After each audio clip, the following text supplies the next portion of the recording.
E seja muito bem-vindo ao Congresso Nacional de Ciência de Dados. Hoje a gente vai estar falando aí sobre uma plataforma muito importante, né? A Google Cloud Platform.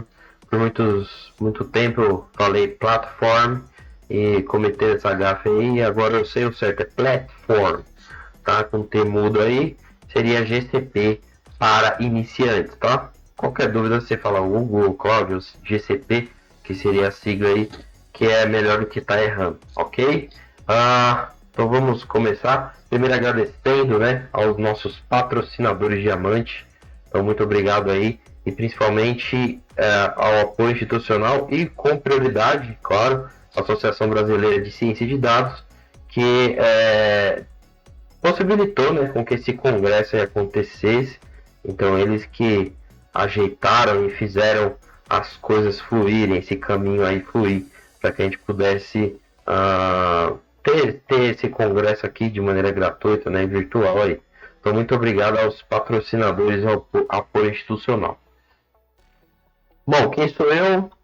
Meu nome é Gilson César da Costa, tenho 27 anos, sou casado, ainda não possuo filhos, mas logo quero ter meus 3 filhos. Vamos ver aí o que Deus reserva para nós, né? E eu gostaria que assuntos profissionais a gente pudesse tratar, né?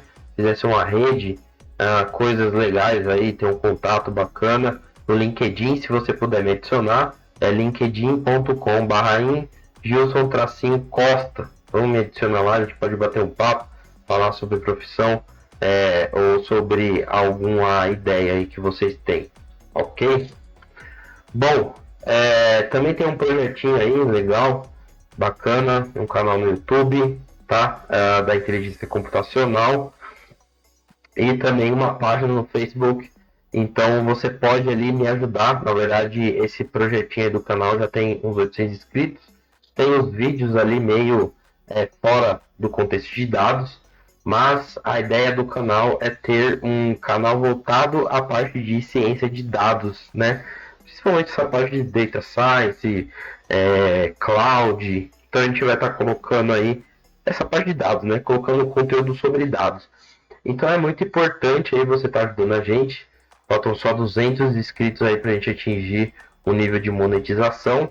Depois aí a questão de horas a gente complementa com acesso, né, com vídeos, com conteúdo aí relevante, né, para esse público.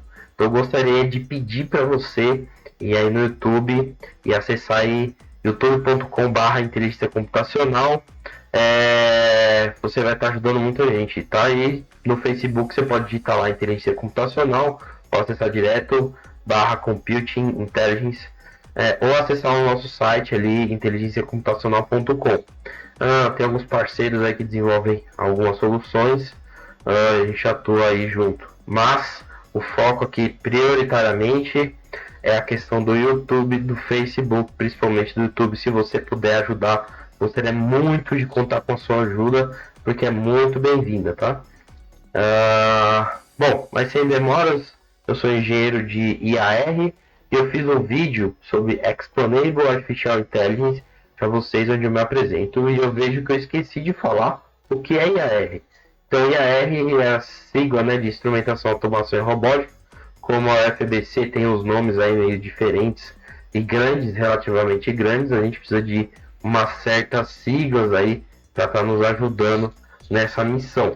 Sou formado no mestrado, né, em Engenharia da Informação, também pela UFBC, e estou cursando o doutorado em Engenharia da Informação na área de Machine Learning, principalmente nessa que eu falei para vocês, Explainable Artificial Intelligence, ou XI, ou SHI, chamem como vocês preferirem. Ou também tem a parte de, também outro nome, né, que eles chamam de interpretabilidade de algoritmos de Machine Learning, ou de conhecimento, alguma coisa assim. Então existe aí um conceito sendo definido nessa área. Ok, vou trazer a minha câmera aqui pro cantinho para a gente poder ver o resto, né? Bom, então eu já atuei como consultor de gestão e inovação pelo Sebrae, consultor de BI na Nórdica, trabalhando com BI, né? ClickView e ClickSense. Engenheiro de dados na B2W ali, atuando com Power BI, com a GCP também, Python, né? Programação em Python, Docker, containers, Kubernetes, etc. BigQuery também, então tinha bastante coisa legal. E eu atualmente estou como especialista em engenharia de dados aí na Altran Sul América, né? Então, prestando consultoria aí de serviço para Sul América. Ok? Então, vou trazer minha caixinha para cá no canto para a gente continuar a apresentação. Ok, então vamos falar hoje. É o menu, né? O que a gente vai falar hoje? Então, introdução à Google Cloud Platform, né? Então, a apresentação geral, que vai ter o cadastro na Google Cloud, vocês vão aprender, né? Se cadastrar lá. A apresentação da GCP, né? O Storage, que é um método de armazenamento. BigQuery, que é uma questão de banco de dados, né? Na verdade, Data Warehouse. Compute Engine, que seriam as máquinas virtuais. Cloud Functions, onde a gente vai aprender a implantar funções ali dentro da nossa cloud. E o Kubernetes, né? KOS. Para que a gente possa também escalar essas funções e gerar aplicações aí um pouquinho mais pesadas, ok? Então, apresentando de maneira geral, a Google Cloud Platform oferecida pelo Google é um conjunto de serviços de computação em nuvem. Isso é muito importante, conjunto de serviços de computação em nuvem. É quase que a definição de todas as outras plataformas, né? AWS, Azure, etc. Bom, e a diferença da Google Cloud Platform, GCP, é que ela é executada na mesma infraestrutura que o Google usa internamente para os seus produtos de usuário final, como o Google Search, o Gmail, o armazenamento de arquivos e o YouTube. Então a gente tira essa referência aí do Wikipedia. É uma boa referência, na verdade, porque é bem coerente com o contexto que a gente conhece. Então não tem nada fora ali do padrão do que a gente conhece, apesar de ser aberto aí para edição. Foi uma boa referência ali, se vocês quiserem dar mais uma olhadinha ali sobre as definições, pode dar uma olhada ali no Wikipedia.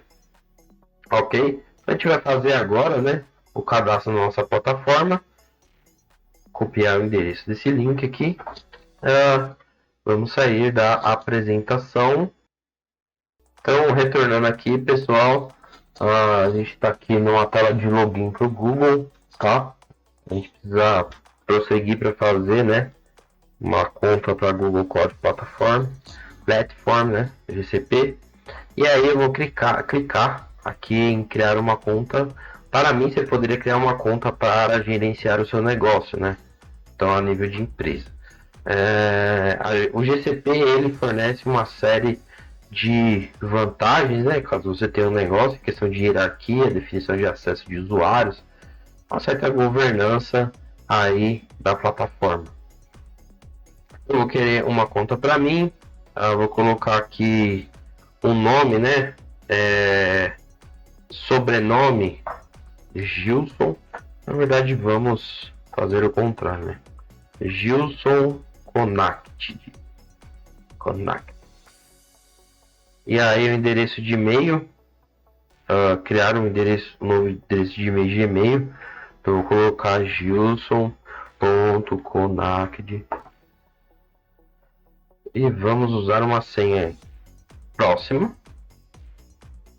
Vou ter um telefone aqui que seria, nesse caso, opcional. Então não vou colocar, também vai ser opcional. Vou colocar no dia de hoje, né?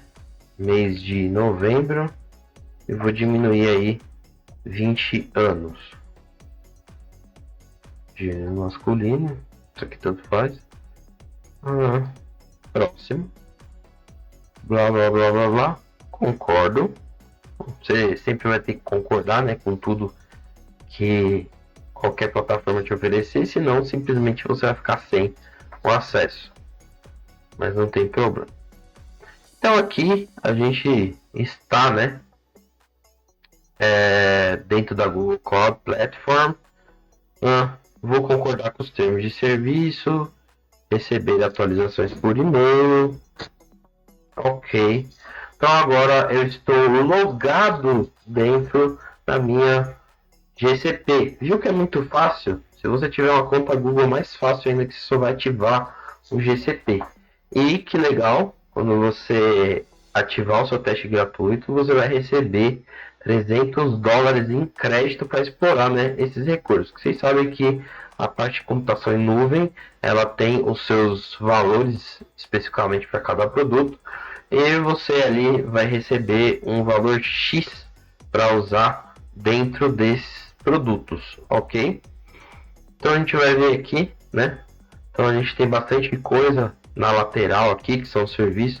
Então temos o Marketplace, acesso a faturamentos, APIs e serviços, suporte AM, que é a questão de controle, né? A governança lá que eu falei, dos acessos, dos dados, valores, etc.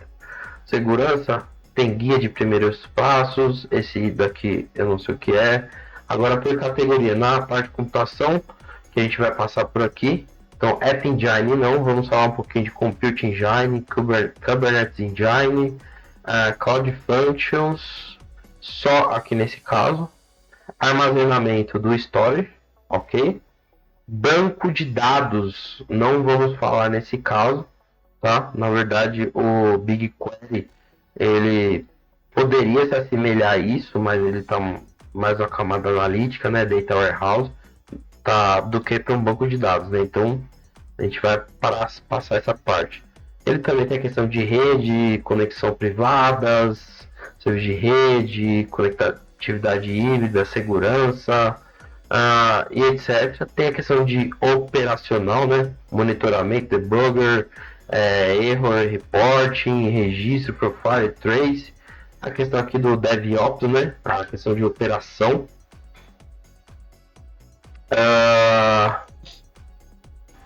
Então, como eu tinha dito aí, a gente tem a questão de operação, né? Está relacionado ao DevOps. Eita, tá com bug. Ao DevOps. Então a gente também tem algumas outras ferramentas de registrar container, artefato, agendar tarefas, tá? Com Cloud Scheduler, gerenciar as nossas implementações, né? Os nossos deploys. Temos a questão de endpoints, identidade, né, dentro da plataforma, repositório, fonte, né, de código aí, tipo GitHub, fluxo de trabalho, catálogo particular, e dentro do Big Data, aí entra alguma coisinha que a gente fala também. Então temos o Composer, que seria o Airflow, né, então um container do Airflow aí para gerenciar a implantação das nossas bags. Temos ali também o Dataproc, que é a questão de do PySpark, né? Seria do PySpark, fazer processamento de dados. PubSub, que seria um serviço de mensageria igual o Apache Kafka, não igual, né? Mas com o mesmo propósito. Dataflow também, teria uma questão de gerenciamento dos jobs. IoT Core, o que a gente vai ver, né? Que é o BigQuery, que é a camada analítica de Data Warehouse.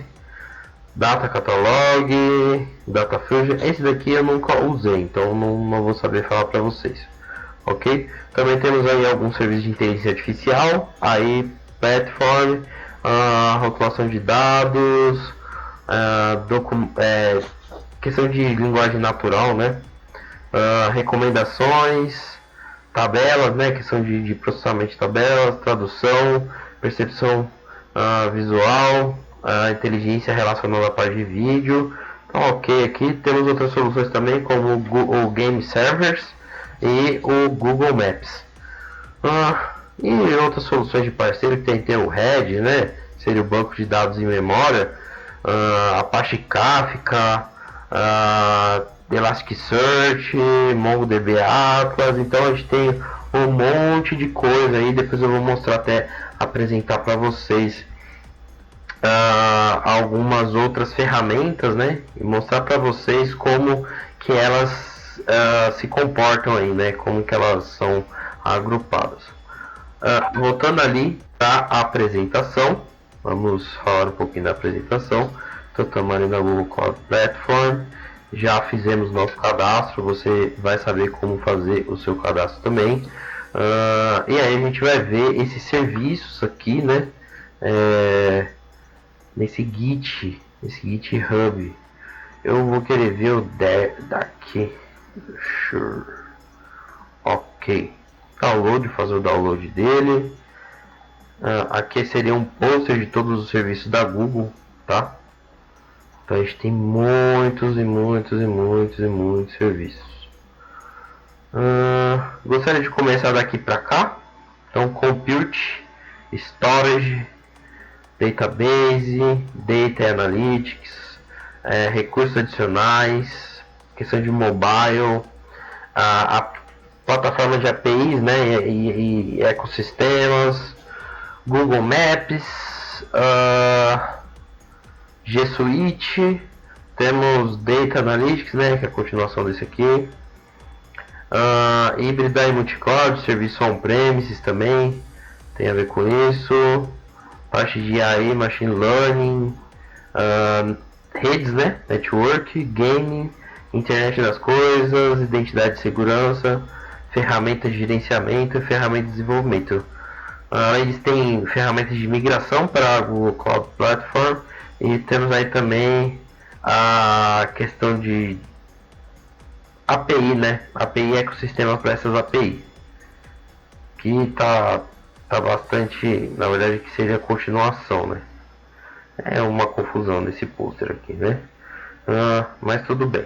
Então aqui a ideia é só a gente tem outros posters também que estão aqui nessa iniciativa. Então toda vez que você quiser saber quais são os serviços de Google Cloud que tem, quiser consultar esse pôster, você vai lá no GitHub, Greg S. Ram Billings, e aí vai pro link Google Cloud for Words, ok? E aí você vai ver aí o serviço da Google Cloud. Não vou detalhar um por um, mas vocês podem ver aqui que aqueles serviços, né, que nem a gente viu, Cloud Functions, Compute Engine e o Kubernetes estavam aqui também. Então ele acaba refletindo um pouco ali do que a gente mostrou para vocês.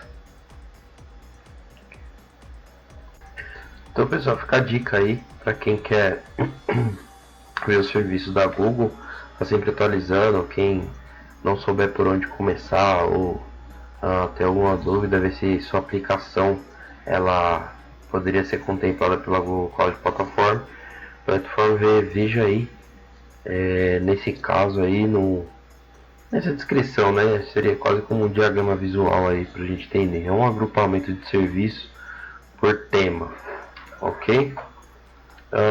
Então a gente vai apresentar o storage para vocês.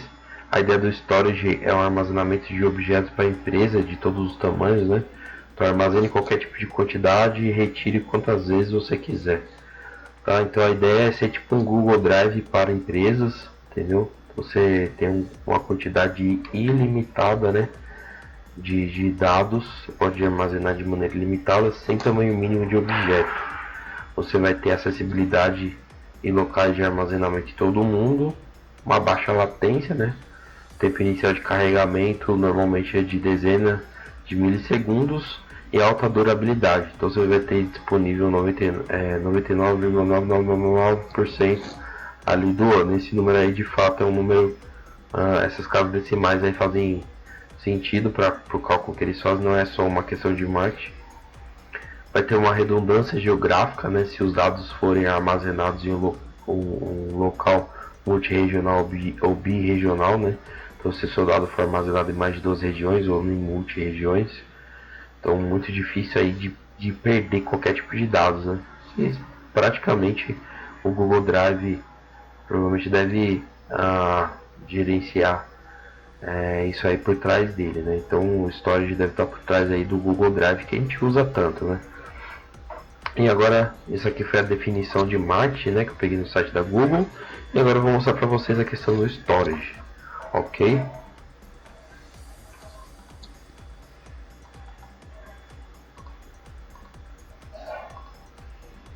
Então aqui tá nosso console, né, a Google. Então a gente tá vendo aqui. Eu acabei testando com aquela conta que eu tinha criado, mas deu um problema. Então eu vou ativar a conta realmente da empresa. Mas para testar gratuitamente você tem os $300, você ativa, né? ativa. Então você vai ler o contrato, né? Porque se você não concordar, você não tem o que fazer, como em tudo. Ok, pessoa física, vou colocar aqui. CPF, o pessoal vai estar ocultando aí.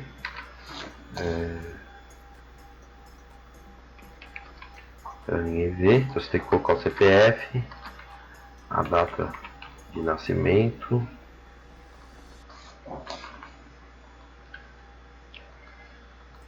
nome e endereço. Gilson Costa, a linha de endereço 1.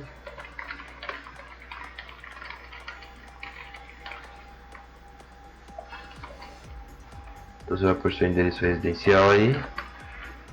Não existe nesse caso aqui cobrança automática, tá, pessoal? Então fique tranquilo que você não vai ser cobrado aí de surpresa se você esquecer aí de qualquer coisa. Eu botei no S aqui em São Paulo, tem o CEP. Ok, número de telefone opcional, pagamento automático. Forma de pagamento, né? Então eu vou pedir ainda pro pessoal aí da edição ocultar isso aqui. Na verdade eu vou fazer o seguinte, eu vou pausar, vou colocar os dados do cartão e vou avançar, tá? Basicamente eu vou colocar os dados do cartão e colocar iniciar meu teste gratuito. Configurando o faturamento, apertei lá o botãozinho de avançar, ele veio para essa tela. Tenho $300 em crédito para gastar nos próximos 90 dias. Não vou ser cobrado, a não ser que eu ativar o faturamento automático, tá? Então não se preocupe em cadastrar o cartão de crédito, pode ir na fé sem medo. Até porque é o Google aqui, né? Então confiança é outra. Bom, e aí eu tenho dois projetos aqui, né? Deve ter sido criado automaticamente, mas eu posso criar um novo projeto sempre que eu quiser, ok? E esse projeto aqui define hierarquias, tem a relação de acessos aqui. Então a gente vai lá no meu projeto, tem que selecionar algum e vamos ver o storage. Então a storage, né? O banco é como se fosse uma super pasta aí, que a gente pode criar um intervalo, por exemplo. Intervalo seria uma pasta, né? É uma tradução bem ruim. Então eu vou criar um nome de teste, tá? Uma pasta chamada teste. Uma coisa que eu esqueci, esses nomes são globais, então você tem que dar um nome único, tá? Então teste CONAC de teste CONAC de 2020. Ok, continuar. Quero armazenar meus dados em multi-regiões, então eu posso escolher qual região quero. Multirregional só é permitido nas Américas, nos Estados Unidos, na Europa, qualquer lugar, e Ásia, várias regiões aí da Ásia, sem problema. Se eu quiser duas regiões, também tem restrições. Agora, se eu quiser região, ele abre inclusive aqui para não, ele não abre. Tá, você vai ver que vai ter outro serviço que tem a opção aqui para América do Sul. Aqui ó, da América do Sul. Tá, então São Paulo. E o que muda aqui? A questão de latência fica baixa para aquela região que você escolheu. Então o tempo de resposta do bucket ali vai ser bem baixinho em relação à região que foi escolhida. Caso eu escolher, né, dual region ou multi-region, ele vai ter uma alta disponibilidade, tá? E se eu for para multi-regiões, ele vai ter uma latência mais alta, né? Porque ele vai demorar mais para responder nesse caso. A gente vai continuar, vai escolher o padrão, né? Então a gente pode melhor armazenamento de curto prazo, então seria para arquivos acessados frequentemente. Você pode fazer um bucket aí, né? Para você com outras propriedades que sairiam mais barato, por arquivos que você acessa uma vez por ano. Seria no para arquivar, né? Arquivar.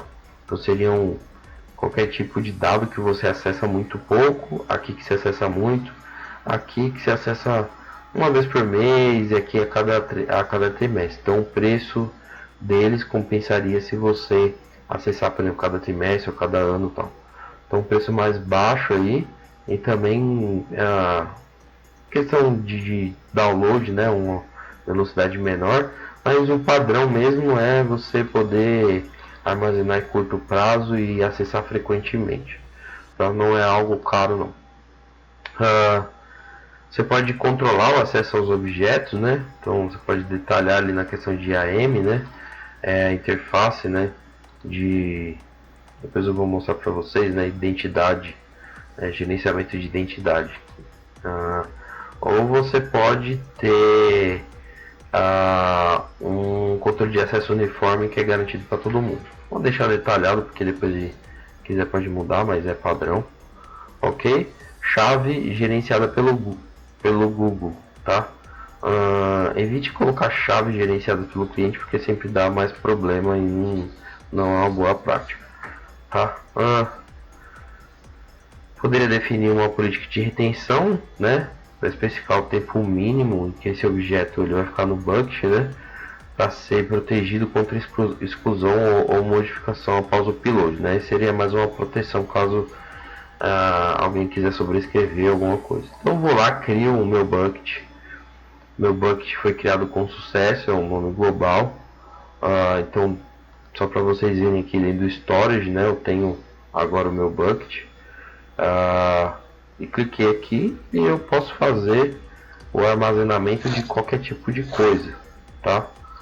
Eu vou armazenar, acho que aqui um arquivo que a gente vai usar lá na palestra de Explainable Artificial Intelligence.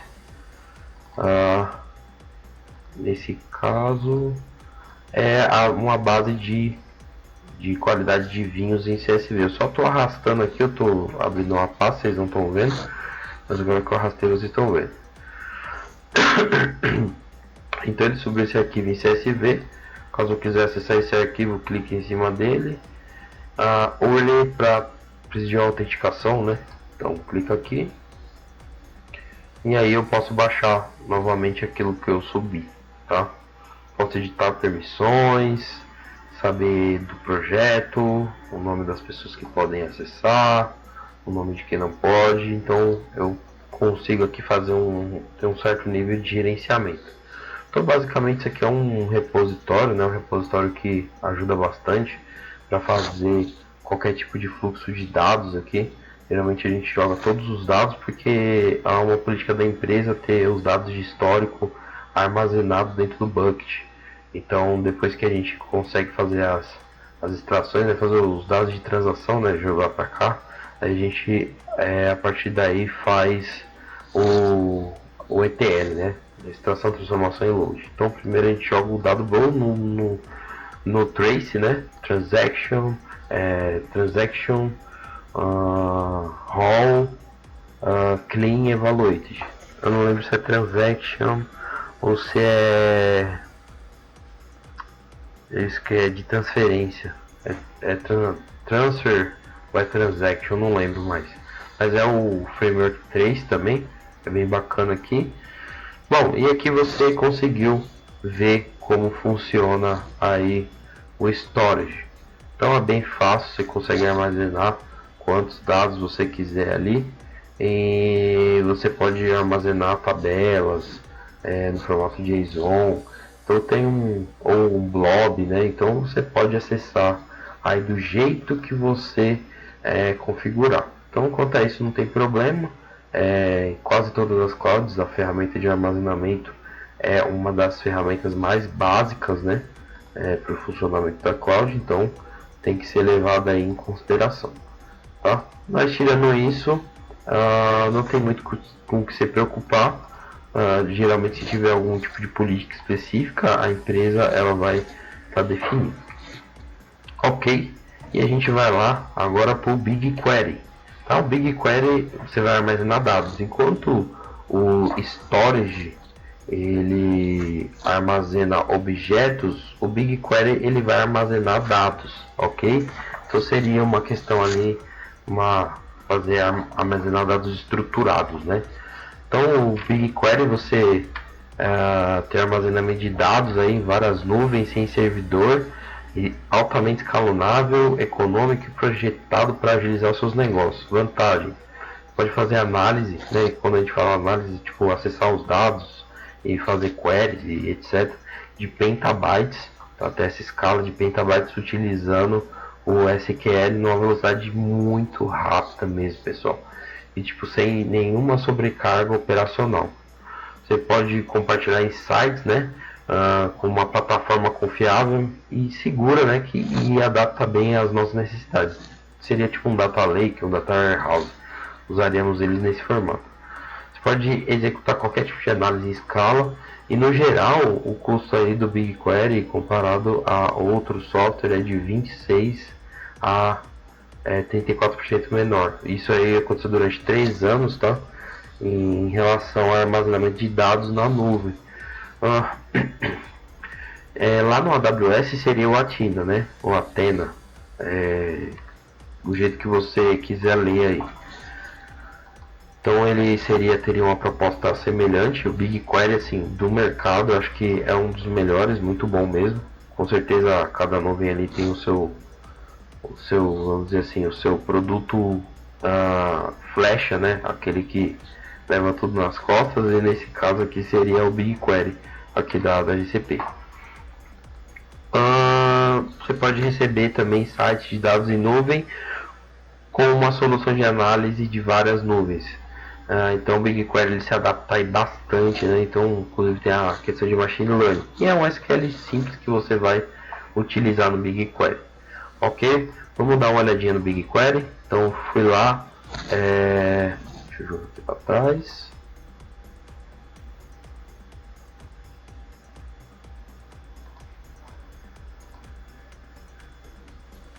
Então eu fui lá no meu bucket, né, que a gente tinha feito, fechar aqui e vou procurar. Você pode procurar aqui na Google Cloud Platform aqui, seja aqui, né, o serviço que ela tem, ou seja aqui você pode pesquisar tudo até o subserviço. Então a gente vai lá clicar em BigQuery, ok? Clicamos em BigQuery e o BigQuery tem uma estrutura bem bacana. Você pode salvar, né, os dados. Bom, enfim, vamos fazer umas coisas legais aqui.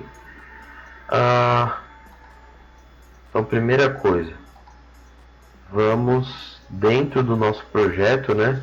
Então, a gente vai criar um conjunto de dados. Qual o nome desse conjunto de dados? Vai se chamar teste. Vai ser processado em local padrão, provavelmente nos Estados Unidos. Você pode colocar a expiração da tabela, né?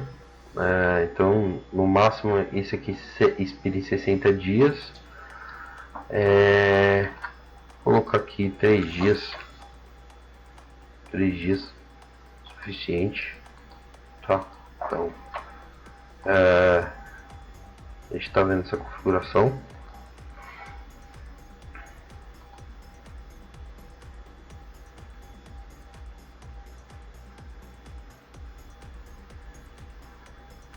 Ok, isso aqui provavelmente, pessoal, porque estamos em uma conta trial, né? Trial. E essa conta trial ela tem algumas limitações, mas você pode armazenar aqui dados sem um número específico de dias aí na tabela. Então eu fui lá, criei o conjunto de dados, né? Então um conjunto de dados que se chama teste. Dentro desse conjunto de dados que se chama teste agora, que seria o meu dataset, né? Eu posso criar aqui tabelas, tá? Então eu vou criar uma tabela, vou fazer um upload de uma tabela, selecionar o arquivo. Qual arquivo que eu vou selecionar? Tá lá na minha área de trabalho. Esse arquivo aqui, como eu falei para vocês, é uma base de dados aí de qualidade de vinhos vermelhos que a gente vai utilizar lá na palestra de XI, Explainable Artificial Intelligence. Cliquei, Então tá no formato CSV, esse projeto mesmo, tabela nativa. E o nome da tabela eu vou colocar como Wine Quality Reg. Ok. Eu posso detectar os parâmetros de entrada, né? Então o esquema vai ser gerado automaticamente, ou você pode ali colocar na mão, ok? Dentro disso daqui eu vou na ordem do clustering, tá, essa aqui é para questão de tabelas particionadas por data, que você pode ter tabelas ali onde no sufixo vai ter, por exemplo, a sua data, ele agrupa todas essas tabelas, né? E tem uma maneira mais fácil de navegar. Eu, dentro das opções avançadas, né, eu vou gravar essa tabela apenas se ela estiver vazia, a gente não tem nada. Eu poderia anexar uma tabela existente ou substituir a tabela. Geralmente o que o pessoal faz é substituir a tabela, né? Se for dados incrementais anexos. Esse delimitador desse CSV está em vírgula. Eu vou ignorar a primeira linha do cabeçalho, porque essas linhas não fazem parte. Ok, fui lá, criei a tabela das minhas coisas. Então eu estou lendo, né, basicamente, essa tabelinha aí. Ok. Então ele já sabe que o nome do campo, lá como eu ignorei a primeira coluna aí, então ele decidiu ali que o nome do campo, ele detectou automaticamente o tipo do dado, né? Então nesses casos de float, esse aqui de int. Aí eu tenho detalhes, né, da tabela, então esquema e tal. Eu posso editar o esquema dele também.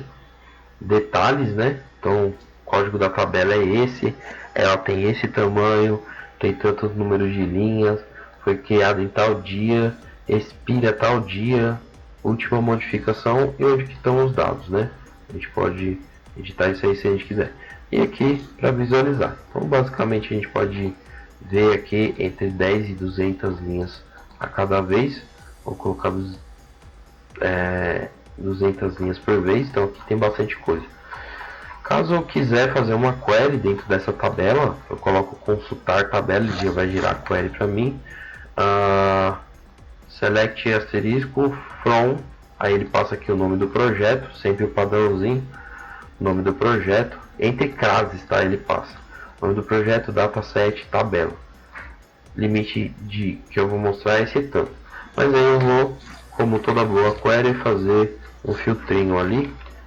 E eu vou falar onde a qualidade, né, desse vinho aqui for igual a 8. E aí eu executei essa query. E aí ele trouxe aqui as informações relacionadas a essa query para mim. Todas com a qualidade do vinho igual a 8. Ok? Então a gente tem aí uma tabela aí, BigQuery, bem simples, bem fácil de ser utilizado. Se você já sabe SQL ou alguma ferramenta igual ClickView, ClickSense, vai ser bem tranquilo para você mexer com o BigQuery. E aí você pode salvar essa consulta, né? Você pode salvar pessoalmente, então no caso ele iria salvar essa query, né? Você pode salvar no pessoal, que aí você vem aqui em consulta salvas e acessa. Então, por exemplo, pessoal, eu vou dar um nome para ela. Qual nome eu vou dar? Line Head Quality. Ok. Então eu vou editar. Nesse caso está visível apenas para mim, mas eu poderia colocar visível para o projeto. Salvei, né, essa consulta, então eu consigo salvar a query que está girando isso aqui para mim. Posso salvar como? Posso salvar a visualização, no caso, o resultado que gera dessa query, não precisa necessariamente salvar a consulta, eu posso salvar a visualização, ou seja, ele salva Linehead Quality, eu vou colocar vis, underline vis, tá? Então ele vai salvar aqui, salvei, né, a visualização, ter certeza, isso. Então ele salvou aqui. Então toda vez que eu consultar aqui, eu vou estar vendo, né, a visualização dessa query dentro desse projeto. Não necessariamente eu preciso aqui replicar os dados, né? Ter tabelas. Então nesse caso aqui eu vou ter essa query e não vou ter dado nenhum armazenado nessa tabela, porque na verdade é uma visualização dessa. Essa é uma tabela gerada a partir dessa. Isso é bom para que eu não geralmente tabelas com uma quantidade muito grande de dados, né? Eu não tenho que fazer coisas aí mirabolantes aí para diminuir a questão do. Então pessoal, vou gravar aqui, né? Eu gravei aqui fazer a consulta, tentei fazer de novo, o negócio não deu, mas vamos lá tentar de novo, vou mostrar para vocês. Com consulta, vou lá em consulta salva, tá? Tem consultas pessoais e consultas do projeto. Lembra aquela consulta que eu salvei? Wine Quality Red. Você vai abrir consulta no editor, que é essa consulta aqui, e eu vou tentar criar uma nova consulta. E o nome da consulta vai ser Wine Quality Red Chrome 15, seja de Chrome Job, né? Então eu vou colocar aqui personalizado. Você poderia colocar rodar todo dia, cada hora, semanal. Cada hora ele vai pegar como referência esse tempo, cada dia também, semanal também, só que no dia da semana. Mensal a mesma coisa, mas eu vou colocar personalizado porque é o mais difícil, né? Então eu vou colocar every 15 minutes, ok? Beleza, o nome da tabela Wine Quality Red Chrome 15. Não vou ter campo de apertei o botão errado. Não vou ter campo de particionamento. Poderia ter, né, uma data para particionar a tabela. Poderia anexar ou substituir. Eu vou colocar substituir para ele reprocessar tudo e salvar. E aí vou fazer a programação. Eu não sei porquê, mas eu tinha colocado every 15 minutes e não tinha ainda. Mas agora foi. Então eu tenho aqui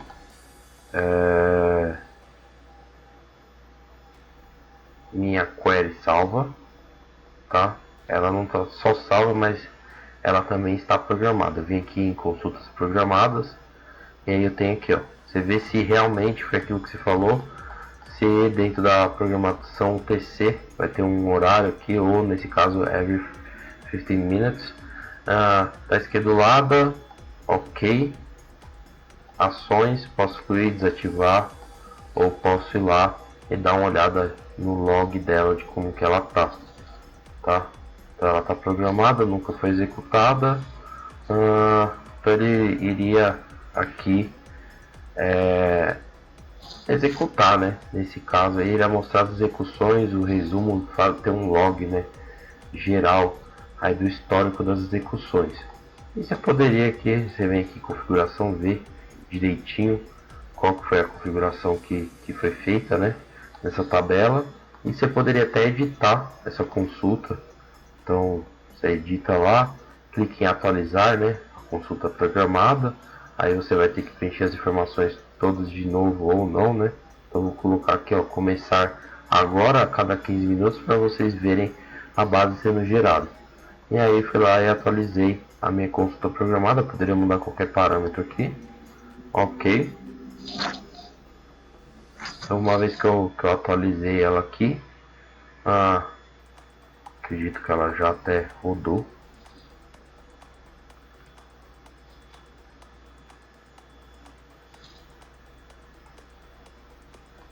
Está atualizando aqui a página para ver. Às vezes ela roda e não atualiza lá, então tem que atualizar a página, tá? Então fiquem esperto com isso aí também, mas não foi esse caso, né? Mas seja como for, independente disso, né?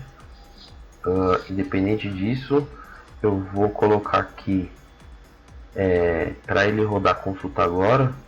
Então eu vou configurar nessa consulta, porque eu posso salvar a consulta direto na tabela, só para vocês verem. Então eu fui na configuração de consulta, mais configuração.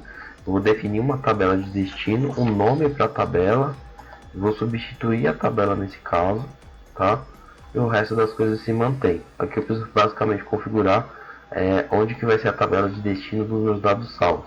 Poderia usar o mecanismo BigQuery ou fazer usar o mecanismo do Dataflow lá. Aí teria o fluxo de dados, teria uma questão diferente lá, né? Configuração avançada nesse caso, chave gerenciada pelo Google, tá? Basicamente isso. Salvou, ok. Quando eu for executar, ele vai dar uma mensagem falando que vai salvar aqui. Caso a tabela existir, ele fala que vai substituir. Acho que caso for salvar a primeira vez, ele não fala nada. Mas executou. Beleza, então ele executou a minha tabela aqui, né? Na verdade é o mesmo resultado da view daqui. Só que nesse caso, os dados eles foram colocados aqui. Então essa tabela é uma tabela que tem dados, não é só uma view de uma tabela. Ela tem dados, número de linha, todas as propriedades de uma tabela. Mesma coisa de visualização, qualidade dos dados dos vinhos, somente tem um vinho com qualidade 8. E basicamente é isso aqui.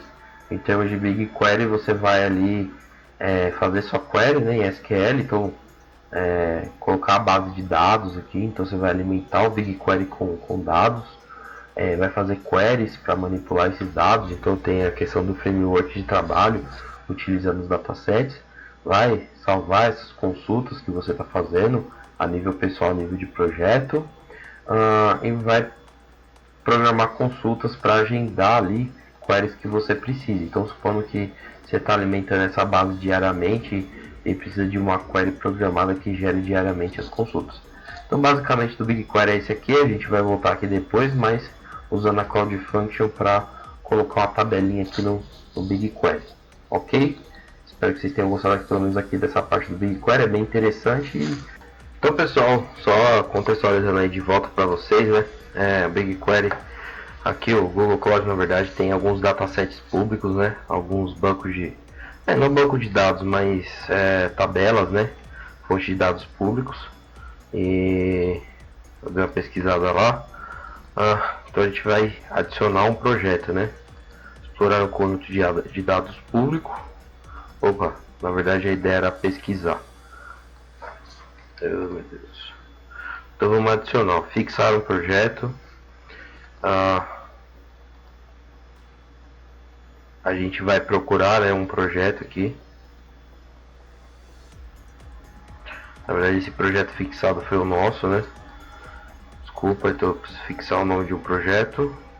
Fixar BigQuery aqui. Então os projetos, né, eles têm nomes aí globais. Então qualquer pessoa pode obter acesso a esses projetos. Então por conta deles ter os nomes globais. Então tem a questão de compartilhamento de bicicleta, né? Então aplicativos aqui. Tem outras informações sobre crime, acidente, Bitcoin, blockchain, né? Questão dos blocos, as tabelas de transação aí. Então a gente tem bastante coisa aí interessante. E aí também a gente tem a questão do Covid, né? Só para vocês darem uma olhada, então eu já dei uma olhadinha nessa base de dados. Então aqui seria tendência nacional aí de Covid na Itália, tá? Então só para vocês verem aqui os campos que a gente tem. Então tem a data, né? Timestamp, country, que é o país em string, né? E tem a descrição aqui do campo. Os pacientes com sintomas hospitalizados, né? Pacientes com em tratamento intensivo na UTI. Ou melhor, a gente, em vez de olhar aqui o dado já direto. Então, data, o país, pacientes hospitalizados com sintomas, pacientes na UTI, total de pacientes hospitalizados, casos que estão em casa, né, isolados, total de casos confirmados, né, novos casos confirmados,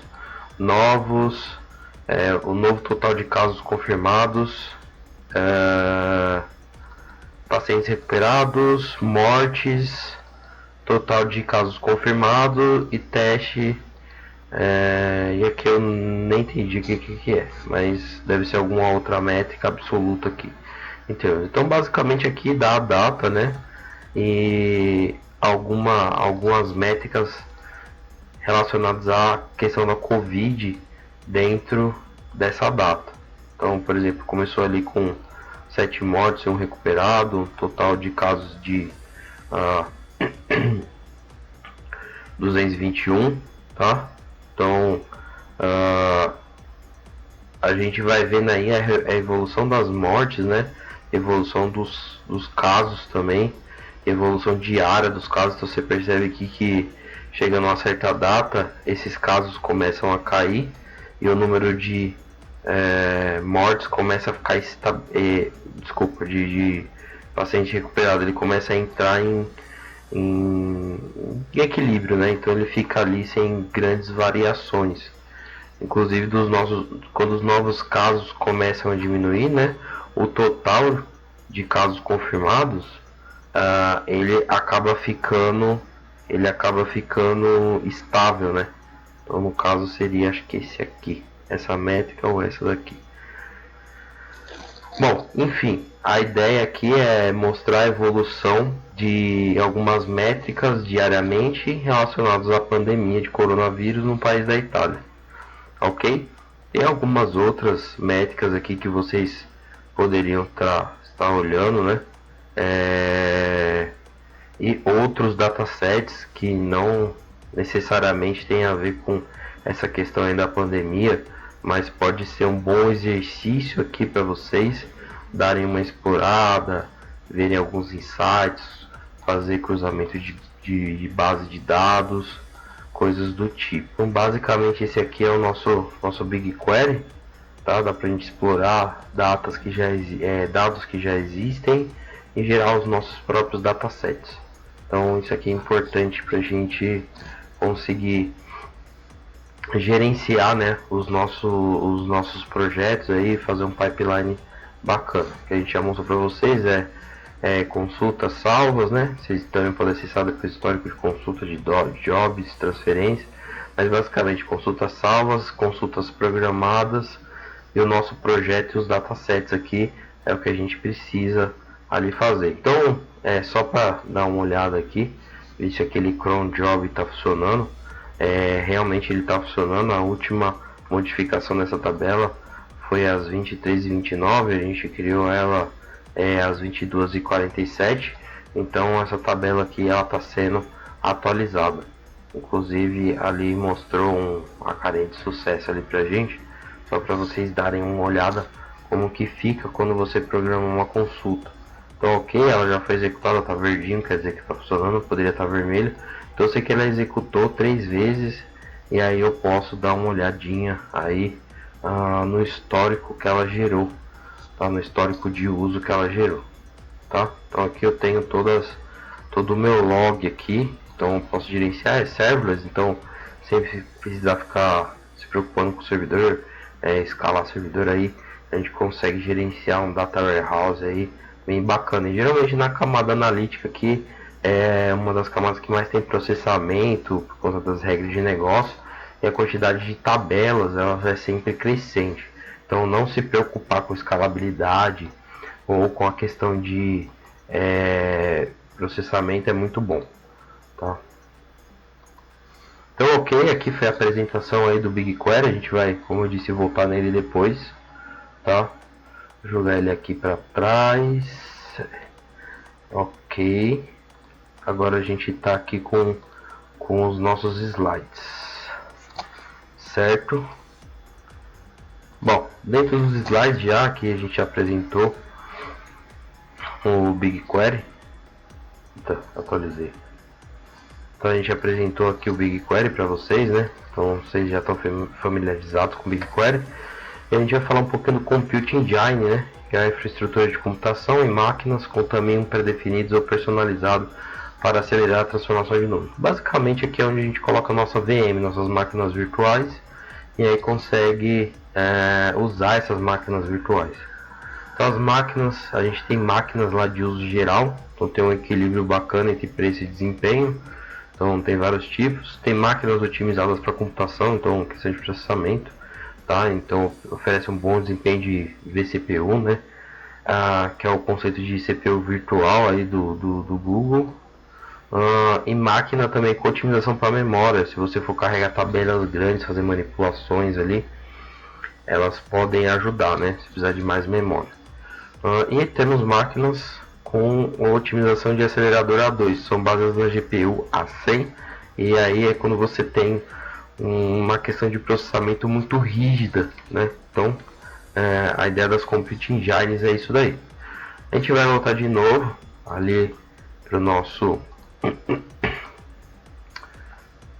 Google Cloud, tá? A gente viu até que está tendo uma execução de uma tarefa aqui, mas dessa parte aqui é que a gente já terminou, né? Então vamos para Compute Engine. Você pode procurar aqui, né? Compute Engine e clicar aqui que vai aparecer a mesma coisa. Então dentro da Compute Engine a gente basicamente é o gerenciador de máquinas virtuais. E aí para começar a usar, né, a Compute Engine, provavelmente tenha alguns requisitos. E quando você vai no primeiro acesso, ele começa a inicializar. Inclusive demora um pouquinho para uma VM ela ficar no ar aí pra gente, tá? Então a VM ela demora um pouquinho para ficar no ar quando a gente configura ela. Mas eu vou mostrar tudo aqui para vocês. Só esperar, porque a Google Cloud está preparando a parte do Compute Engine para nós. Quando ele preparar, né, na verdade é só clicar ali no botãozinho criar e aí fica bem fácil, ok? Vou dar um pause para a gente voltar daqui a pouco. Então a gente está aqui agora na nossa Compute Engine, vai gerar, né, uma máquina virtual ali. Depois a gente vai acessar essa máquina virtual. Então eu vou criar essa máquina virtual. Pessoal, até que a máquina virtual aqui tem um negócio interessante, daria para fazer ela com, nesse caso a máquina virtual ela vai ficar disponível ali pra gente ali por meio dos comandos, né, do CMD ali ou ali do terminal no Linux, né, mas existem maneiras de acessar essas máquinas virtuais aí de maneira gráfica. E como é isso, Gilson? Bom, não vai dar tempo de explicar aqui, então eu vou pedir novamente, perturbar a sua cabeça para você ir lá no nosso canal do YouTube, tá? E curtir a página Facebook e entrar, balançou a câmera, e entrar em contato também no LinkedIn aí, que a gente pode manter um contato aí e eu vou explicar aí como funciona, ok? Então, por exemplo, essa máquina aqui virtual de propósito geral, que são dois CPUs virtuais e 4 GB de memória, ele vai me cobrar aí $24, trazendo para o PTBR, né? Seria, sei lá, 6 vezes esse valor, daria ali, sei lá, R$150. 6 vezes 20 daria 120, 6 vezes 4, 24, então 144, vai ter quebrado 150 mesmo. A gente pode escolher a região onde a máquina virtual vai ficar, São Paulo, por exemplo. Então a gente tem a região e a zona, né? Acho que por região é pelo menos 3 zonas, tá? Isso mesmo. Então aqui na América do Sul a gente tem três zonas, né? Dentro de São Paulo. E enfim, a gente tem aí configuração, você pode configurar só a zona, o que muda é a latência. Mas uma coisa interessante que eu mostrei para vocês, só de mudar a zona, a questão do valor aumentou. Então foi para $39, vamos considerar $40, 40 vezes 6, 240. Então nossa máquina virtual passou de R$150 por mês para 240. Então o melhor é deixar aqui mesmo nos Estados Unidos, né? Que acaba ficando com um custo-benefício bem bacana. A gente pode configurar, né, nossa máquina virtual, a série dela e a quantidade de memória, tá? Então E2 geralmente são a série meio padrão, né? Aí temos N2 também, é o que muda a tecnologia da CPU, e N2D, tá? Então você pode escolher aí o tipo de tecnologia que você vai usar. Use de segunda geração porque vai ter o melhor custo-benefício para você, ok? Então você pode usar E2 e aumentar, inclusive, colocar, sei lá, um servidor E2 Standard 16 VPU, 64 GB de memória já seria um bom servidor bacana. Eu posso ter, aí eu configuro, né? Então tem várias coisas que a gente muda. Mas nesse caso eu vou deixar aqui como é só para teste. Duas VPUs, né? E 4 GB de memória. Essa é de máquinas virtuais de propósito geral, não tem propósito específico, mas você poderia ser otimizada para computação, né? Então aqui ter configurações mais interessantes. 60 VPUs e 240 GB de memória, otimizado para memória 1.4 TB de memória, entendeu? Aqui quase 1 TB de memória. Então tem essa questão aí. Então basicamente é isso. A gente pode implantar um container na VM, um serviço de VM confidencial, né, que ativa o serviço de computação confidencial nessa VM, mas aí é relação do Google, tem que dar uma olhada, estudar um pouquinho. Não estudei muito bem essa parte, na verdade a VM aqui me ajuda só a implantar alguma coisa. E aí eu vou alterar, né, a imagem, então já tem imagens aqui pré-estabelecidas. Então tem SQL Server no Windows Server, colocar o Ubuntu, poderia colocar qualquer uma, aqui a gente tem até a versão do Ubuntu. Vou colocar 18.4 LTS, que é a última que está mais estável, né? Posso escolher o tamanho do disco, né? Ou colocar uma imagem personalizada aí, ou coisas do tipo, né? Posso usar também o disco existente, né? Porque quando eu crio o disco ele pode ser diferente ali por exemplo, eu posso excluir a máquina virtual e não excluir o disco. Tem uma opção relacionada a isso. Bom, e aí eu selecionei aqui, tá ok. Então eu vou habilitar tráfego HTTP, HTTPS, permitir acesso padrão para os aplicativos, ok. É algo bem simples, na verdade, ok. Não tem muito segredo, é só você, na verdade é bem mais simples até do que você fazer no seu computador, tá? Que aí você tem que ter uma imagem e tal. A única coisa é, que nem eu falei para vocês, quando for criar a VM, ela demora um pouquinho para ser criada. E você pode ver os relatórios de cobrança da VM, fazer o monitoramento, né? Exportar os registros, configurar regras de firewall, e coisas aí do tipo. Então tem bastante coisa aí que você pode configurar. Então enquanto ele vai criando aí, só tô dando uma exploradinha aqui. Ok.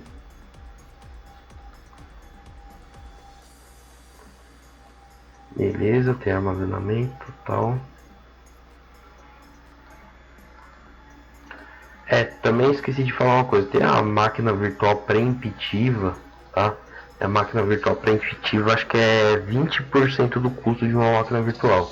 Qual que é o problema? É que não garante que essa máquina virtual ela vai estar online, né? A minha não vai estar disponível nas 24 horas, ou seja, pelo menos uma vez em 24 horas vai cair, que a ideia de ter essa preemptiva é justamente para quando a Google Cloud ela precisar usar algum serviço ali de computação, por exemplo, Kubernetes, que é autoescalável, ele busca memória, ele busca processamento de outros lugares. Então, quando você tem instancia uma máquina virtual preemptiva, ele provavelmente derruba ali a sua máquina virtual justamente para estar aplicando em escala em outros serviços, né? Então a ideia é ter uma máquina barata, né, com esse serviço de preventiva, mas você não garante que ela tá online sempre. E aí a gente instanciou a nossa máquina virtual e vamos conectar. Então quando a gente conecta, acho que vocês não estão vendo aí, mas eu vou mostrar para vocês.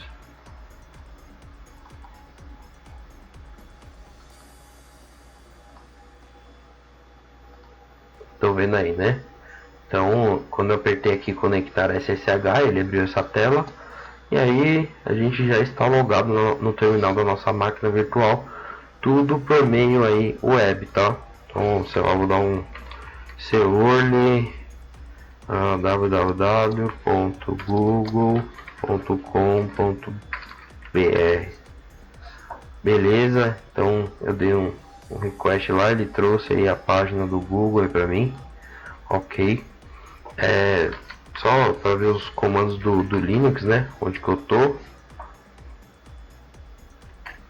CD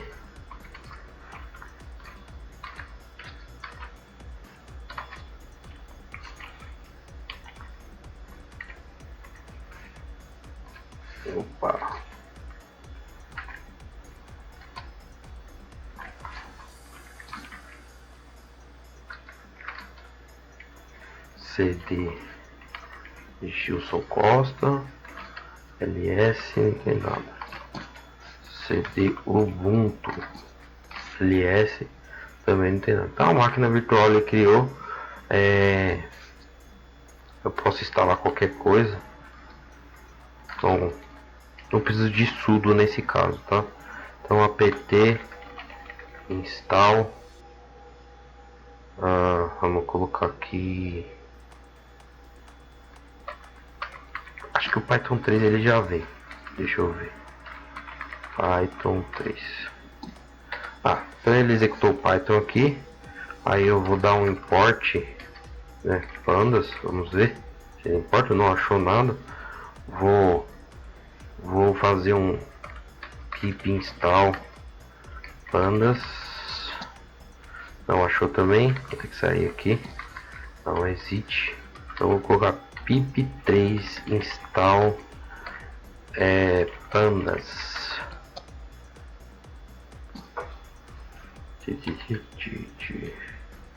Ele não tem o pip instalado, não tem problema, vamos usar essa oportunidade aqui para instalar o pip no Python 3.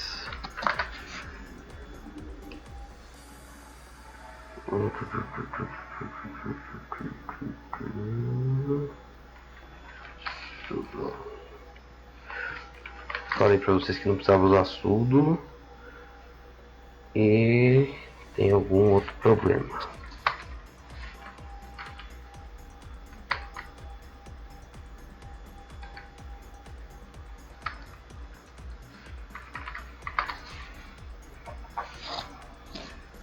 Vai instalar o pip. Lá vamos nós. Install pip 3 Ubuntu.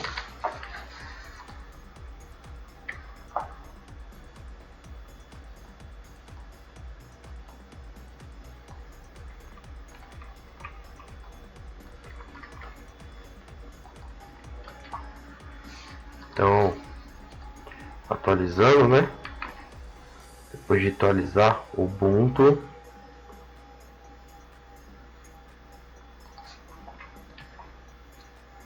isso, agora sim. Atualizei o Ubuntu, instalei o pip. Ok. Instalando. Demorou, mas terminou. Ok, instalei o pip. Vamos resgatar os comandinhos. Pip install pandas. Beleza, instalando.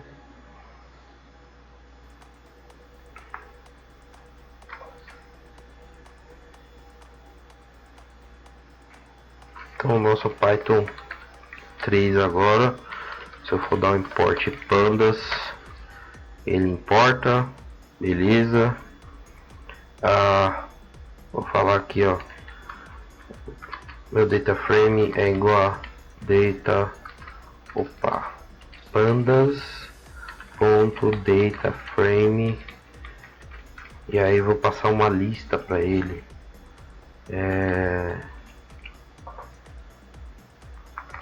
Galo, cachorro,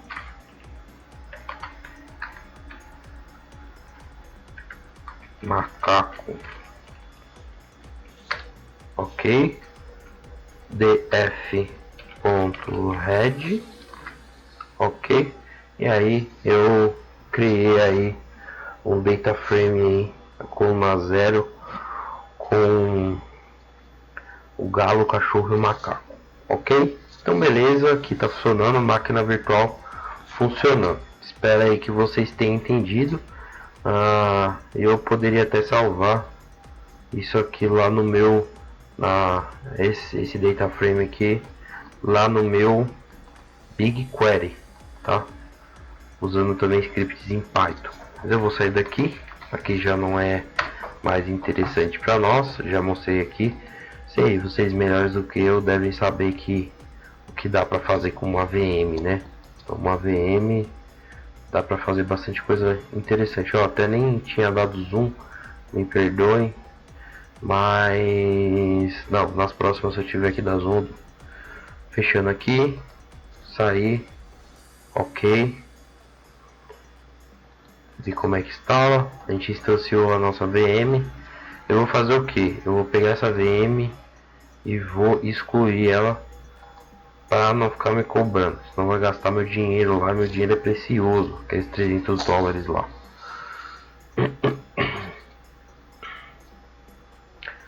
Então ele vai apagar, e como eu falei para vocês, eu posso fazer qualquer coisa na VM, então colocar um script, qualquer coisa. Mas quando vocês vão fazer um script, tem um lugar específico aqui que eu vou estar tratando aqui na apresentação para vocês, que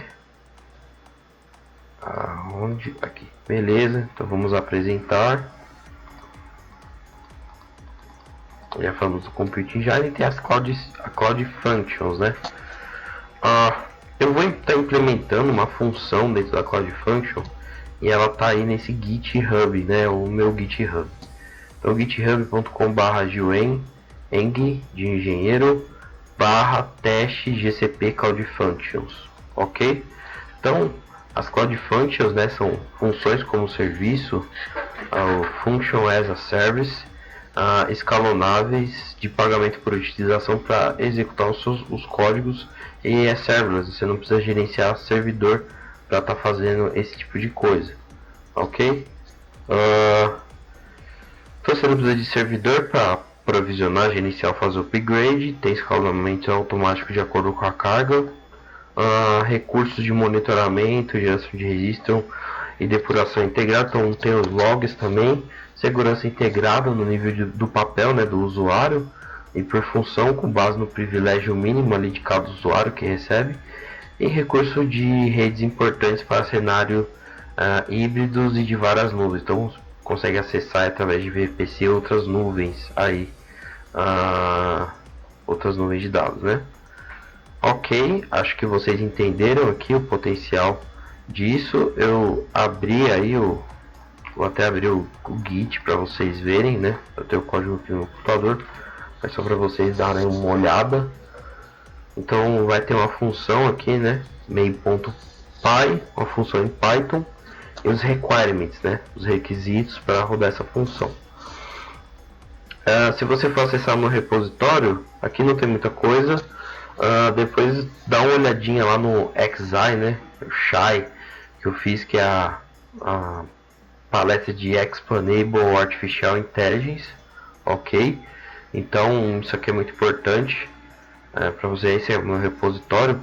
Isso eu tô falando isso porque eu fiz esse vídeo depois, então eu organizei as questões do repositório, mas a palestra de XI ela vai ser só depois. Então fiquem de olho nessa questão aí, tá? Então se vocês quiserem acessar, vocês vão lá no meu repositório e entra lá no teste GCP Cloud Functions. Beleza? E aí,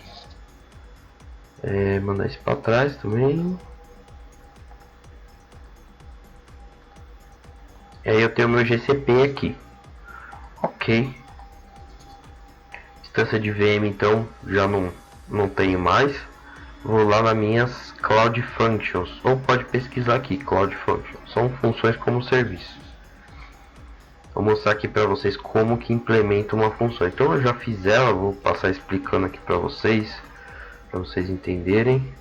Também é a mesma coisa, todos os projetos, se forem entrar, ele vai configurar um pouco, vai demorar para abrir, nesse caso foi rápido.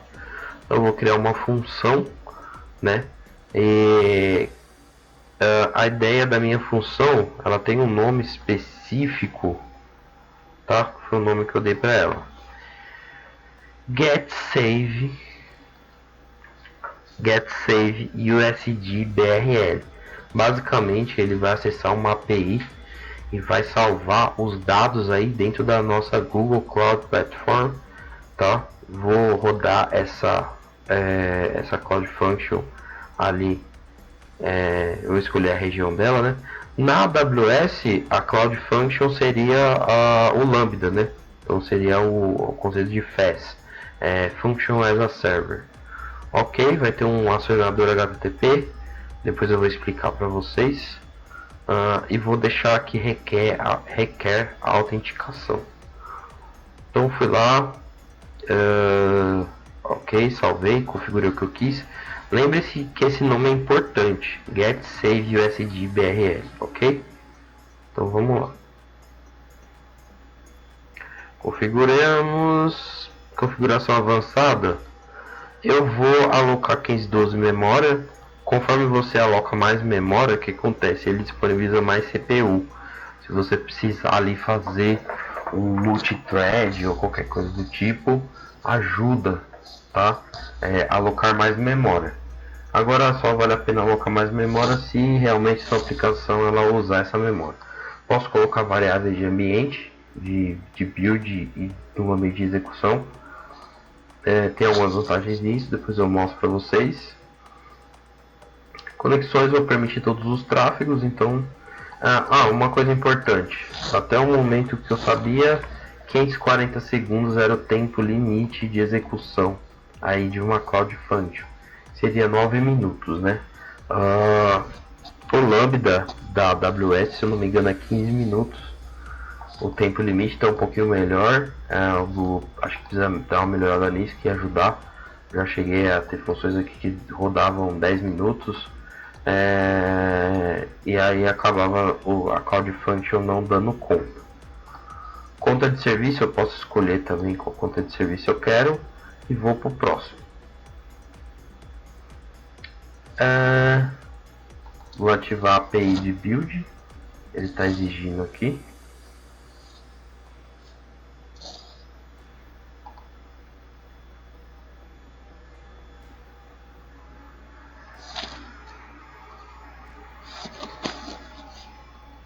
Provavelmente não vai demorar muito. Beleza. Ok, API configurado. E aí eu vou querer fazer o que? Eu vou querer gerar um script em Python 3.7. Você pode escolher qualquer coisa aqui, Go, Java, Node.js ou Python, né? Então pode escolher aí o que você quer. No Python 3, por exemplo, se fosse para gerar um Hello World, ele geraria. Não é o que eu quero gerar, né? O que eu quero gerar, vou até copiar de novo, essa função. E aí eu vou substituir esse script por aquele script que eu já projetei, já programei de manhã. Então a ideia aqui é o seguinte, o Gilson vai importar todo mundo que ele precisa, todas as bibliotecas. Então tem a Google Cloud, né? Full Storage, da biblioteca de log, datetime, time, JSON, requests, OS, pandas, NumPy, datetime, login também. Se eu não me engano tem, acho que um desses não precisa, tá? Eu vou deixar ele aqui para não ficar perdendo tempo. Google Cloud, vou importar o storage, o BigQuery e o Service Account. E o Panda GBQ também, que é uma boa. Então, basicamente, vamos só dar uma olhadinha no nosso script. Se eu fosse rodar dentro de uma IDE ali do Python tradicional, ele iria rodar sempre o que? O main, aqui para mim. Então, o main, ele iria executar, tá? Geralmente eu faço meus códigos assim. Eu coloco o tempo que ele começou, né? Roda a função, coloco o tempo que ele terminou, faço uma diferença ali, ver quanto tempo esse script demorou para ser executado. Isso geralmente é uma boa prática. É a função mesmo. Lembra que eu coloquei o nome da função? Então, o nome daquela função é importante porque o nome da função vai ser o método que ele vai chamar aqui dentro. Então, nesse caso, quando for uma call function, ele vai ignorar esse main aqui, ele vai direto para a função que está estabelecida. Se você precisa ter um fluxo de funções, a sua primeira função, o nome da sua função, precisa ser a função que encapsula todos esses fluxos, tá? Importante também, essa função ela precisa ter um parâmetro chamado requests, porque na verdade quando eu uso acionador HTTP, vou mostrar para vocês depois, ele manda uma requisição para essa call function. Essa call function ali, ela recebe essa requisição. Ainda que você não for usar, é necessário um parâmetro de request. Então eu vou ter minha tabela lá, então eu vou criar minha tabela, minhas tabelas vão ser pegas desse get analytic data. Aí eu vou criar os nomes auxiliares e vou salvar essas duas tabelas no BigQuery. Agora vamos ver o que são essas duas tabelas. Então começa aqui. Então eu seto a URL, vamos dizer assim, essa URL aqui tá meio estranha essa configuraçãozinha aqui, mas não se preocupem.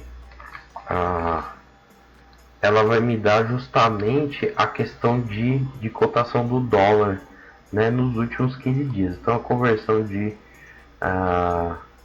USD BRL, né?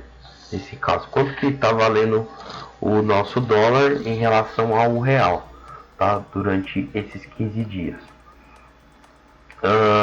E aí eu vou dar um try, né? É muito bom você, toda vez que for fazer um request, usar try except e fazer algumas tentativas aí, porque coisas esquisitas acontecem na rede. E aí eu usei a minha URL aqui, eu coloquei ela aqui, e a minha resposta eu vou usar o método get para pegar dessa URL. Aí vou decodificar o meu dado, né? Vou carregar ele, definir ele como JSON.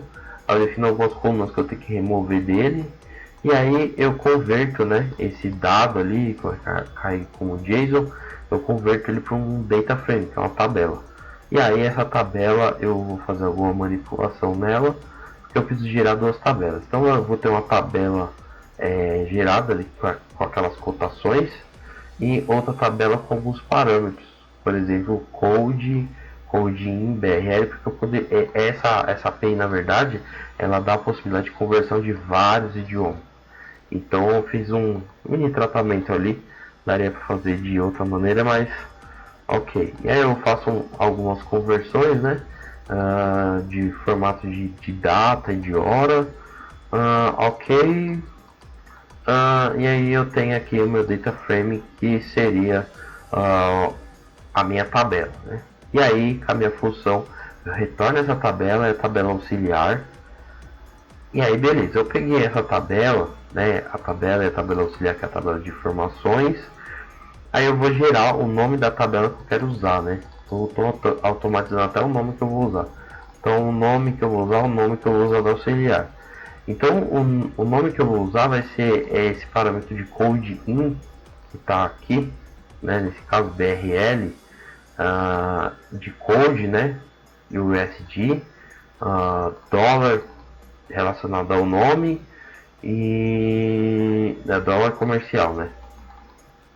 E deixa eu ver o que mais. E é isso. Então tipo, eu monto esse campo aqui usando esse código, porque eu poderia aqui, em vez de só passar essa função, poderia passar um BRL, USD, ou qualquer moeda aí que eu quisesse tá fazendo essa questão, tá querendo buscar aqui. Então eu poderia passar aqui como um parâmetro, né? A questão de dias de moeda que eu quero que ele me traga os dados, né?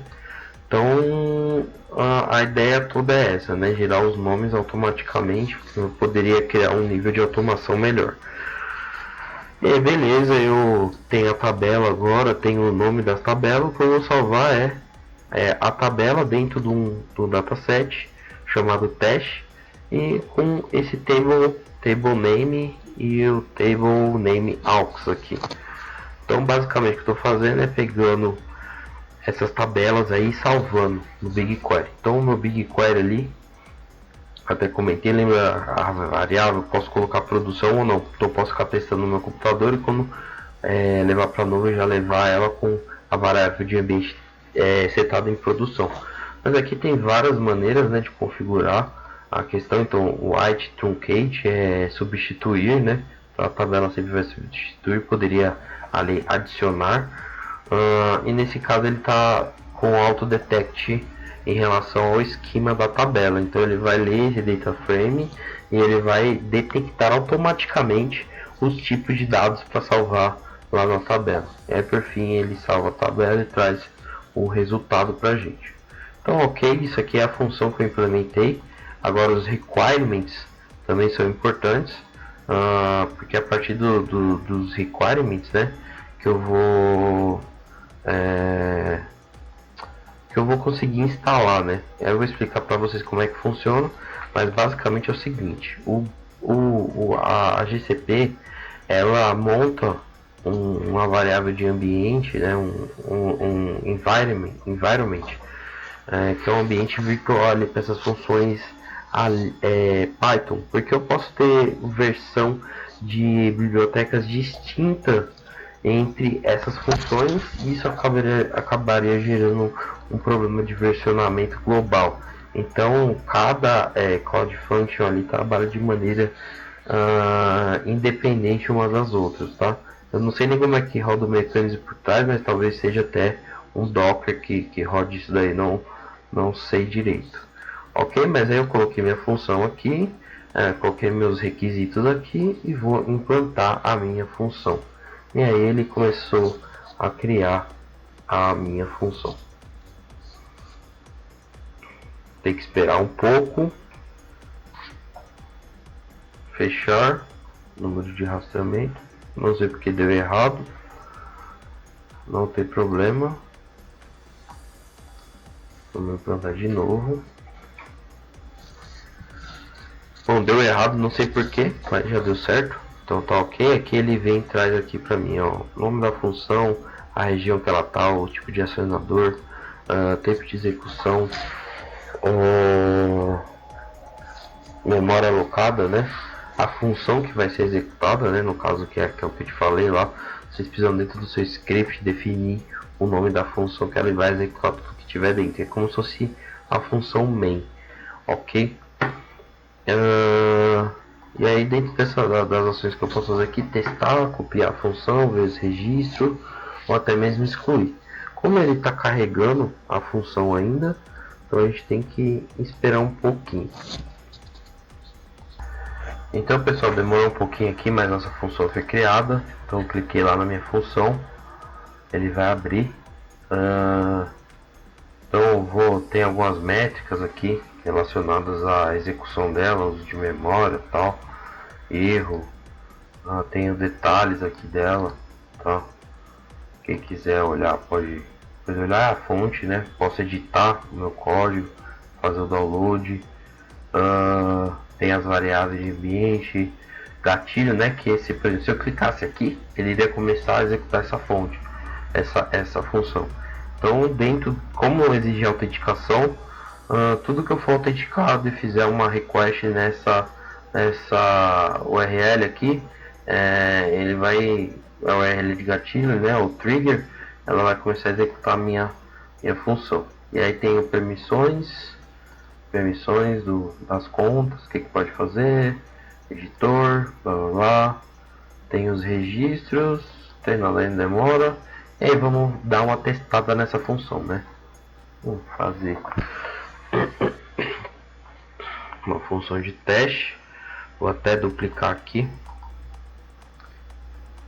porque a gente vai acessar o BigQuery. Como a função salvava no BigQuery, a gente tem que ter certeza que ela está salvando. Então tem saída, concluir o teste, deu status concluído, a função está concluída. E aí eu vim lá no meu dataset teste, eu tenho duas tabelas novas, olha que legal. E aí eu tô vendo aqui a questão do dólar. Então no dia 5 aqui, 5/11/2020 às 15h38, aqui tem a cotação do dólar. Pessoal, eu não sei muito bem sobre finanças, mas eu acho que seria 5,55, né, a cotação do dólar médio naquele dia, mas tem a coluna de high e low, então a gente sabe o dia que chegou num teto, né, maior, e que chegou num piso ali menor. Então ok, eu tenho 15 linhas, que seriam os 15 dias que eu pedi. E aqui só para vocês verem a tabela auxiliar, que foi a gambiarra que eu fiz, que aí ele traz aqui para mim, né, o código da moeda, de entrada, de saída, qual o nome, a data criada e a data. Beleza? Então basicamente aí a nossa Cloud Function, ela gerou uma tabela dessa pra gente. E essa tabela ela podia ser até atualizada, né? Nesse caso iria ficar um underline e aí um parênteses a quantidade de tabela, e você poderia aqui vir e consultar o nome da tabela. Isso aí se chama particionamento, tá? Não vou fazer porque dá um trabalhinho e a gente não tem dados aqui robustos aí bacanas para estar fazendo isso, mas só para vocês entenderem. Então tinha a Cloud Function aqui, tá ok? Mostrei que ela gerou do BigQuery, então eu consigo trazer coisa externa, né? Jogar aqui dentro do BigQuery, inclusive fazer agendamento dessa função, mas geralmente o agendamento vem pelo Cloud Schedule, que é agendamento, mas no terminal do Linux a gente faz isso, né, de uma vez, já passa os parâmetros e as configurações aí disso. Então da mesma maneira que eu joguei aqui no BigQuery, você poderia ter um teste 2 aqui e tá fazendo o processamento dessas tabelas todas e consolidando os dados, ou montando aí um fluxo de ETL dentro do seu Data Warehouse, né? Como aqui a GCP funciona como se fosse um analítico, daria para ficar bem tranquilo em relação a isso. Ok, beleza. E aí o último tópico que a gente vai falar,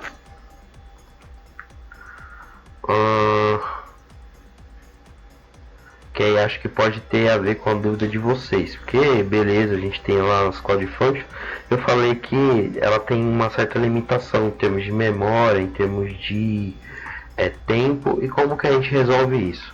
Bom, a gente resolve isso com a solução que seria a nossa metralhadora, o Kubernetes, né?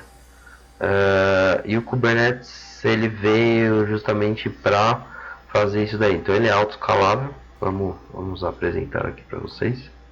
Então o Kubernetes é um serviço, né, seguro, com suporte de escalonamento automático nas 4 direções e multicluster. Então cresce rapidamente com cluster de clique único. Você pode aproveitar, né, o controle e alta disponibilidade, incluindo os clusters multi-regionais e dentro das zonas, né, multizonais. Meio estranho falar multizonais. Bom, a principal vantagem do Kubernetes é o que? Como ele escala automaticamente, pensa que você não precisa ter um servidor fixo com a memória de pico. Ele é elástico a ponto de eu conseguir usar seja quantos processadores forem e memória for para estar executando a minha operação. Sei lá, imagina que você seja um cara que vende só no Natal, vamos supor, no Natal tem um pico aí nas Black Fridays, como que você escalona isso sem escalonar os custos fixos da sua empresa? Então, na verdade, o Kubernetes ele faz essa parte aí e ele ajuda bastante a tirar todos os tipos de limitação em relação ao escalonamento automático e em relação à memória e em relação à CPU mesmo. Esse é o grupo padrão, né? Inclui verificação de vulnerabilidade de imagem, de container, criptografia de dados. Tem o Cloud Monitoring, integrado, né, com a visualização específica do Kubernetes, infraestrutura e aplicativo. Você consegue monitorar o uso de memória de CPU do seu Kubernetes. E é isso, vamos a mão na massa, né? Como você viu aqui, o hands-on ele sempre vai acontecer dentro desses, pelo menos desses seminários. Então eu vou lá, Kubernetes Engine, e aí eu vou criar um cluster, tá? Um cluster de processamento. Então eu vou praticamente criar não a minha VM, né? É a máquina que vai rodar essa VM. Ok, então eu posso escolher um nome, vou deixar cluster 1. Posso escolher se o local desse cluster vai ser em uma região ou em uma região específica ou em zonas, né? Versão estática, ok, aqui ok. Então, default pool, versão do nó, número de nós. Então esse cluster aqui ele pode ter 3 nós, ou seja, 3 computadores operando, né, em paralelo. Poderia colocar 4, 5, 10, 20, 30, seja qual for. E colocar ali para ativar o escalamento automático. E especificar o local não precisa, mas no mínimo eu posso ter 0 ou posso ter 1 se for uma restrição no meu sistema, ou seja, eu tenho um pod dentro desse, eu tenho um computador, né, dentro desse nó. Desculpa, então é o seguinte, cada nó desse daí ele vai ter uma quantidade de pods, né? Então, por exemplo, um nó computacional ele pode ter 3 CPUs ou 4 ou 5, seja como for.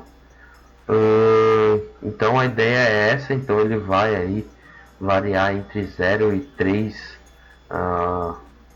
computadores aí que podem trabalhar simultaneamente. Opa, não vou definir nada, deixa tudo automático. Posso ter janela de manutenção ou posso ter escalonamento automático ou escalonamento provisionado, né? De cada nó do pod vertical.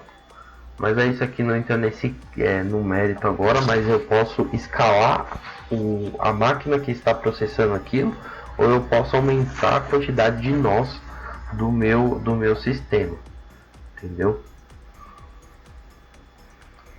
Bom, então aqui configurações de rede, default, VPC com IP alias, blá blá blá, balanceamento de carga, aí é questão de redes, né, que manja mais de redes.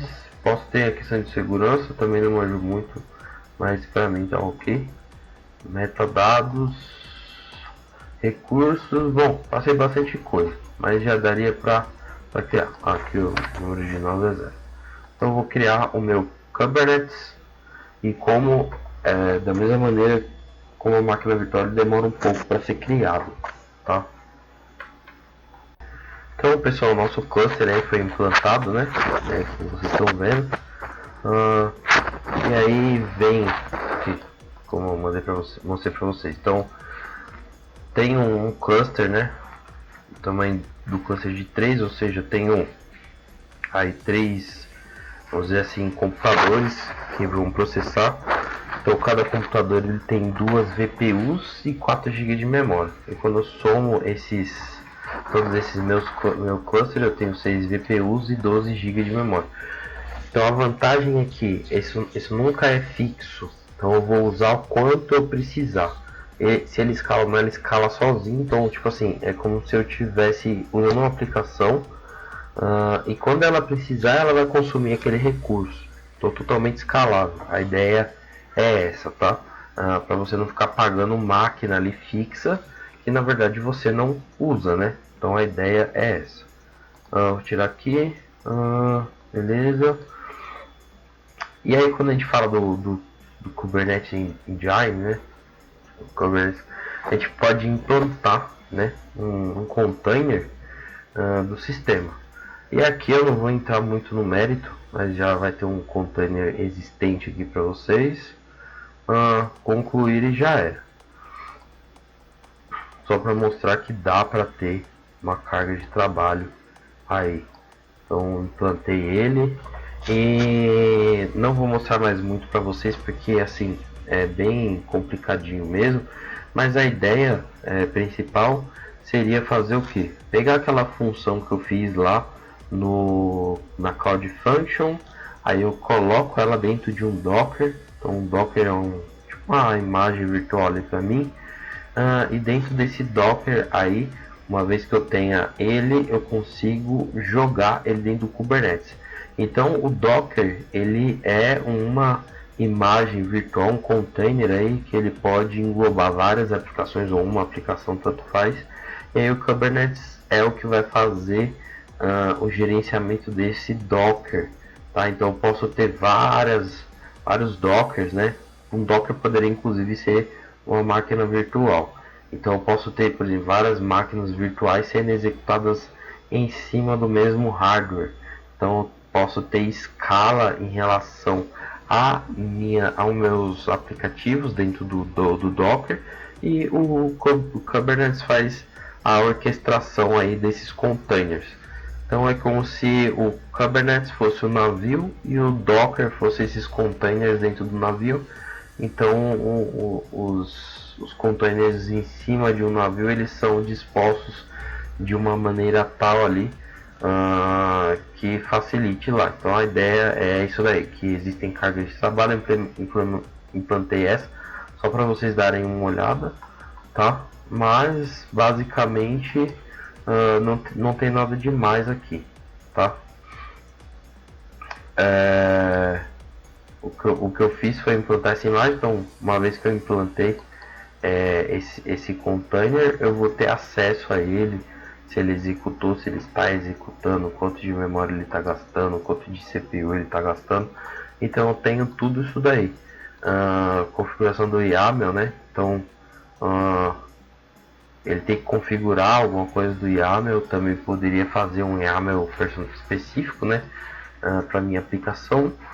E é isso, basicamente. Então, assim, vocês viram que tem bastante coisa para colocar aqui. Explorei só algumas ferramentas, que vocês, se não me engano, foi 4 ou 5 ferramentas, e já é bastante coisa. Então, exige uma dedicação ao aprendizado. Só para vocês terem uma breve introdução assim sobre o tema, é bem para iniciante mesmo, para vocês pegarem aí, vamos dizer assim, para vocês pegarem uma linha de raciocínio e poderem correr atrás sozinhos depois, ok? Então vamos voltar lá para nossa apresentação.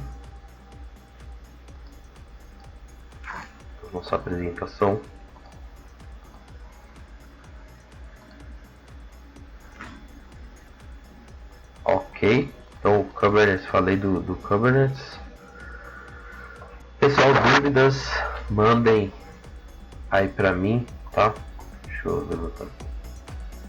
Então, esse foi aí a nossa palestra aí de Google Cloud. Fiquem para a próxima, que é Explainable Artificial Intelligence. Acessem nosso canal no YouTube, vamos estar gerando conteúdo. Preciso que você se inscreva para ajudar o canal. Nossa página no Facebook. Se você puder, acesse o site também, e aí principalmente aí também LinkedIn. Então vou pedir aí para vocês acessarem aí, mandarem e-mail se quiserem. Se eu demorar para responder, me cutuca de novo. Mas no LinkedIn não é certeza que para gerenciar o chat ali é mais fácil do que gerenciar o meu e-mail, ok? dá uma força lá no canal do YouTube. Muitas das coisas aqui que possam ter ficado aberto, eu posso ajudar vocês lá, inclusive fazendo um vídeo, que é o objetivo total é esse. Talvez ele dá um treinamento sobre a Google Cloud ou sobre a parte de Machine Learning, ok? Muito obrigado por ter ficado até aqui. Nos ajude aí, não sei se essa plataforma que vai ser disponibilizada tem like, deixe o seu like, estamos no chat aí, imagino que eu vou estar disponível no chat, mas por favor, LinkedIn é o canal para falar comigo aí, e curta as páginas aí das redes sociais. Muito obrigado, até logo, falou!